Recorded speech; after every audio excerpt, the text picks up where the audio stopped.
Em um país sério, considero eu, um devedor, ou um grande devedor, nem sequer votaria uma medida dessa sendo parlamentar. No Brasil, nós acabamos de ver, e recém foi aprovado, um parlamentar que é grande devedor, deve 67 milhões de reais, ter sido designado, é da base do governo, do partido do governo, ter sido designado para ser o relator da MP 766.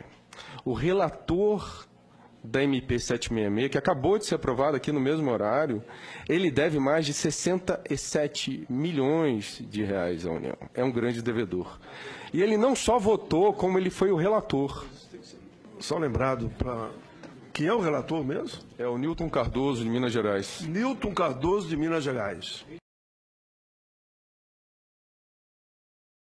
Deve 67 milhões e foi o relator da medida que deu anistia, é isso?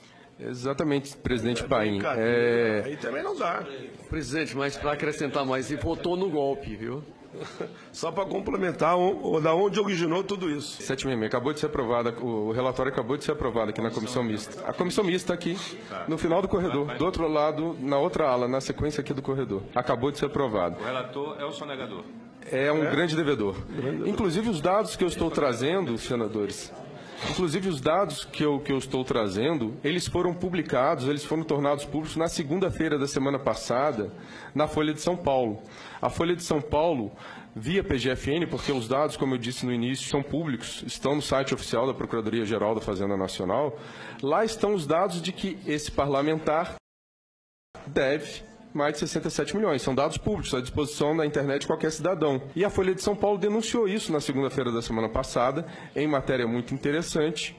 Mesmo assim, o governo anuiu que ele continuasse como relator e tem toda uma situação por trás, nos bastidores, de permitir que um programa de parcelamento, que inicialmente não deveria nem existir, porque prestigia o mal pagador em detrimento do bom pagador, o trabalhador, por exemplo, ele não tem nem como não pagar, ele já é descontado na fonte, já tem descontado na fonte seu imposto sobre a renda.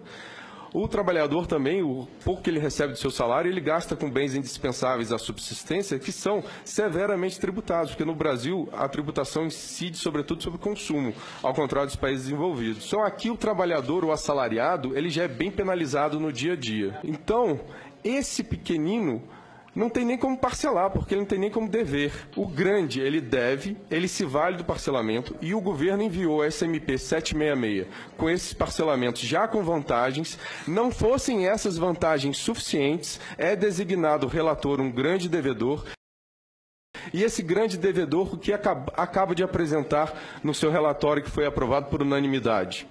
Descontos de 99% dos juros, multas, encargos, etc. Ou seja, um grande devedor acabou de apresentar um relatório para anistiar as suas próprias dívidas em multas, juros, encargos. Ou seja, 99% ele acabou de se autoconceder, aprovado por unanimidade na comissão. E mais um detalhe, o parecer não estava nem publicado no site ainda aqui do Congresso. Votaram o parecer sem que naquele momento tivesse publicado o parecer que estava sendo votado. Então, essa situação é extremamente grave. Eu imagino que num país sério, um parlamentar desse nem sequer participasse da votação. Aqui ele participa e o governo anui que ele diga qual é o texto que será submetido à aprovação. Nós precisamos levantar quais são os senadores que têm dívidas pendentes, não é? Exatamente. Nessa reportagem, senador, publicado na Folha semana passada, na segunda-feira, se me permite, existe um levantamento dizendo que são 3 bilhões de reais apenas de dívidas de parlamentares aqui. Apenas deputados federais e senadores devem um total de 3 bilhões. Os parlamentares, fora o grande capital que eles representam. Ou seja, estão legislando em causa própria.